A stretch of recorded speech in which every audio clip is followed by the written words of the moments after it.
ओम शांति। परम पिता, हमारे प्यारे प्यारे पिता जब इस सृष्टि पर आते हैं तो पिता अति साधारण रूप में आते हैं।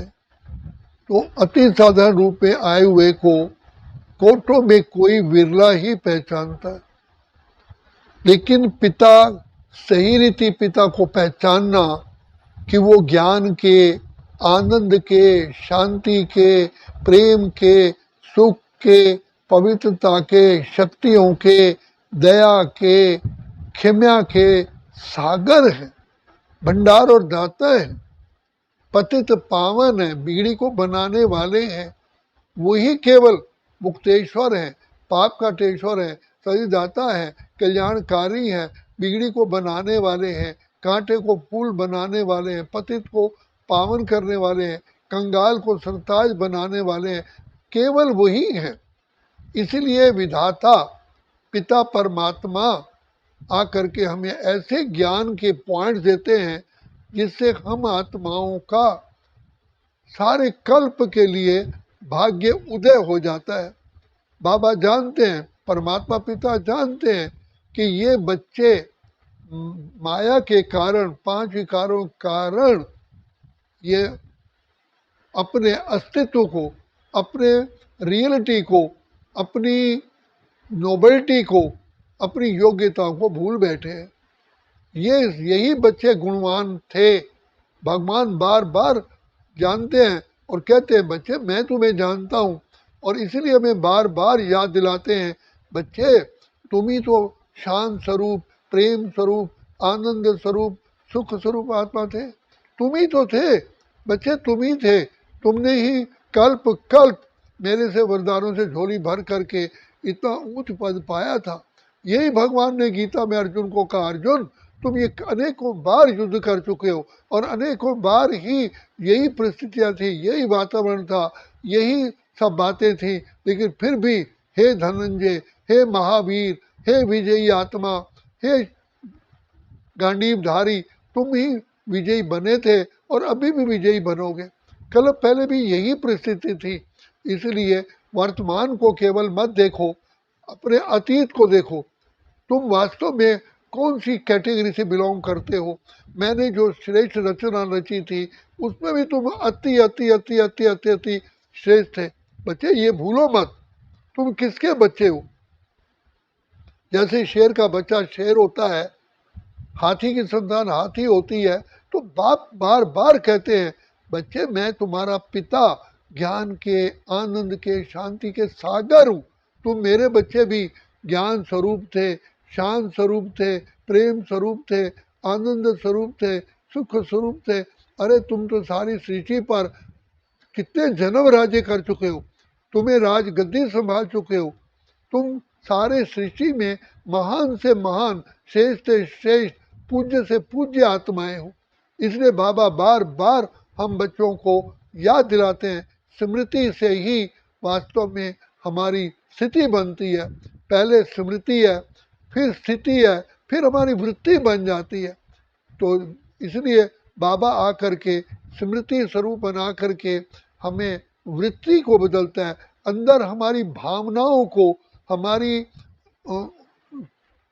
हमारी कॉन्शियस को चेंज करता है, फिर हमारी स्थिति बन जाती है।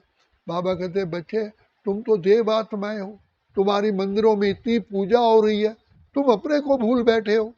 तो इसलिए बाबा बार बार हमको याद दिला करके फिर से हमें कहते हैं बच्चे ऐसे संस्कार बनाओ।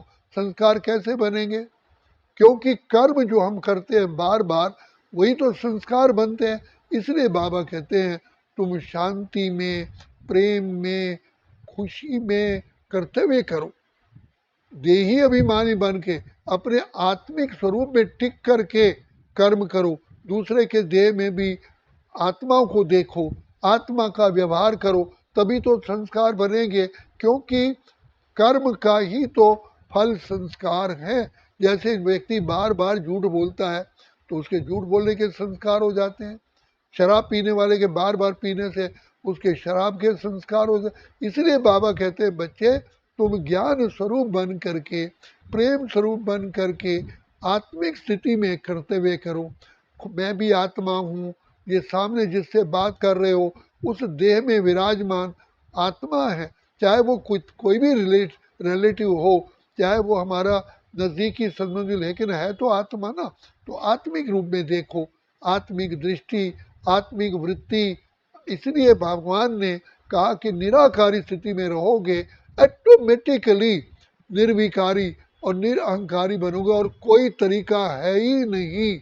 इसलिए भगवान बार बार हम बच्चों को पिता रूप में, शिक्षक रूप में, सतगुरु रूप के रूप में और हमारा विधाता के रूप में कहता है, बच्चे तुम्हारे एक एक कर्म का इतना फल है कि वो सारे कल्प में उसका तुम फ्रूट खाते हो, क्योंकि तुम्हारे किए हुए कर्म से अनेक आत्माओं का भाग्य उदय होता है।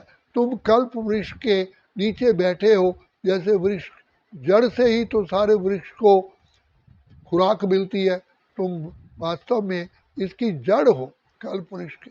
इसलिए बाबा कहते हैं, बच्चे तुम आधार मूरत हो, उद्धार मूरत हो, तुम उदाहरण मूरत हो, तुम सारे विश्व का कल्याण करने वाली आत्माएं हो।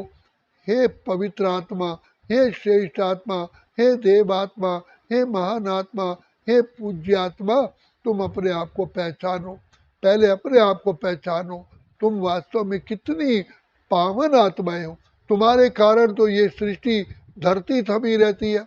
तुम जब पावन होते हो, ये धरती तुम्हें बहुत फल देती है, ये प्रकृति तुम्हारे गुण गाती है, प्रकृति भी तुम्हारी दासी बन जाती है। लेकिन तब बनती है जब तुम माया जीत बनते हो, क्योंकि माया से हारने से प्रकृति भी तुम्हें दुख देती है। तो सबसे इसलिए बाप कहते हैं, संपूर्ण निर्विकारी वही बन सकता है जो आत्मिक स्थिति में रह करके मुझ प्यारे प्यारे अति प्यारे बाप को याद करता है। तो बाप का गुण ही है दुख को पी लेना, इसलिए उसको हलाहल पीने वाला नीलकंठ भगवान का है। शिव बाबा को जो प्रेम से प्यार से याद करते हैं, तो बाबा उनके सारे के सारे संस्कार परिवर्तन करते हैं और उनकी बुराइयों को जन्म जन्म के लिए धो डालते हैं। तो इसलिए बाप को कल्याणकारी कहा है। जितने भी संसार में आत्माएं हैं, कल्याणकारी एक शिव परमात्मा है। सारे संसार का उपकार करने वाला केवल एक शिव परमात्मा है। सबका संगति दाता कौन? एक शिव परमात्मा। दुख हरता सुख हरता कौन? एक शिव परमात्मा। कलयुग को सतयुग बनाने वाला कौन? एक शिव परमात्मा। इसलिए भाग्य विधाता तुम्हारा पिता, माता, बंधु, सखा बन के आया।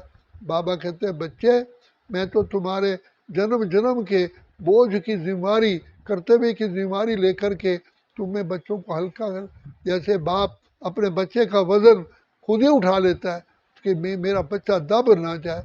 तो ये पिता तो कल्याणकारी, दया का सागर है, सुख का सागर है। तो ऐसे सुखदाता के बच्चे हमें नाज होना चाहिए। हम किसके बच्चे हैं?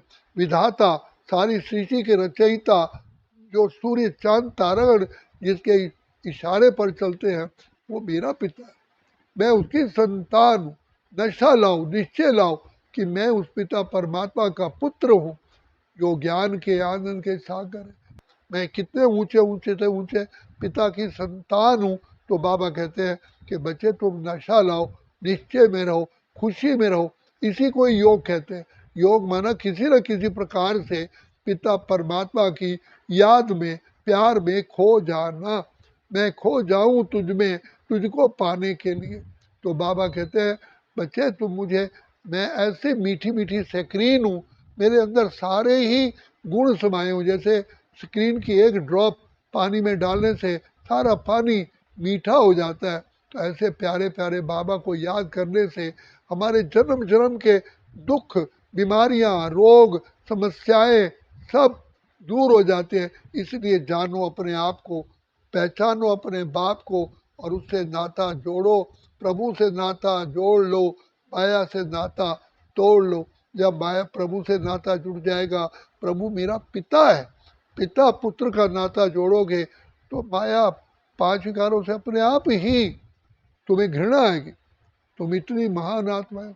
जैसे कोई व्यक्ति को गंदगी से बदबू आती है, ऐसे ही तुम्हें ऑटोमेटिकली इन बुराइयों से बदबू आएगी। तुम पवित्र आत्मा, श्रेष्ठ आत्मा, महान आत्मा, देव आत्मा, पूज्य आत्मा मान लो, संसार के लिए एक उदाहरण बन जाते हो। इसलिए देवताओं को कमल नयन, कमल मुख, कमल हस्त, कमल चरण, कमल फूल से उनकी हर कर्म इंद्री को उदाहरण दिया जाता है। वो भी संसार में रहे लेकिन कमल फूल समान। इसलिए विष्णु को सर्प की शैया पर दिखाते हैं, जो पांच मुख वाला सांप होता, क्योंकि जब ऐसी विष्णु आत्मा अर्थात हम ही आत्माएं ऐसे जब संसार में होते हैं तो पांच विकारों पर हमारे पूरी कंट्रोल होता है, जीत होती है। इसलिए उसको सर्प की शैया पर लिटाया गया कि हमारा ही तो चित्र है। तो बाप कहते तुमको कितनी खुशी होनी चाहिए।